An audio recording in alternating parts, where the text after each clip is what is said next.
Well, it has been a week now since the Supreme Court draft opinion overturning or potentially overturning Roe v. Wade was leaked. Local leaders are now unraveling the potential effects of taking away abortion care. KREM 2's Janelle Finch is joining us now live in the newsroom to share more on the implications of what that could mean for this historic decision. Janelle? The YWCA Spokane says overturning Roe v. Wade is a domestic violence issue, a health issue, and an economic issue. I sat down with the CEO of the local organization to break down the impacts of this possible overturning and what effects we could see here in Spokane.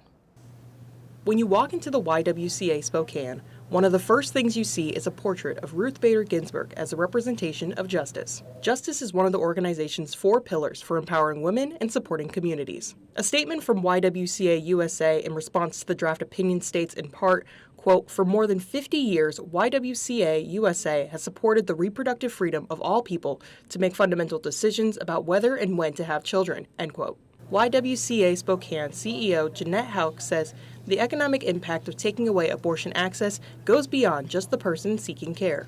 If we don't have choice as to when and how we have children, the economic impacts can be very devastating at the individual level and then to our community. According to the YWCA Spokane, 80% of their clients are at or below the poverty line. Hauk says most people seeking abortions do so for financial insecurities. And she says limiting abortion access sets women back from being active members of the workforce. 3 out of 4 women who are seeking an abortion are doing so because they feel they can't afford to care for a child. 6 months after being denied an abortion, women are 3 times more likely to become unemployed. If Roe v. Wade is overturned, Planned Parenthood of Greater Washington and North Idaho says Washington state could see a 385% increase in patients seeking abortions, as neighboring states like Idaho would ban the practice. Hauk says in addition to increased stress on healthcare systems, daycare facilities could also be overwhelmed. The ability to find affordable daycare right now is at a critical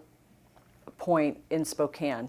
There isn't enough, and where there is childcare, there are waiting lists. Hauk says forcing these financial situations could also double down on the hardships people are already experiencing from the pandemic. Last Tuesday, Planned Parenthood encouraged supporters of choice to rally outside of their local courthouses. May 14th, Rallies for Choice will be happening again across the U.S. A rally in Spokane is scheduled for next Saturday outside the Red Wagon at 5 p.m. Janelle Finch, KREM 2 News.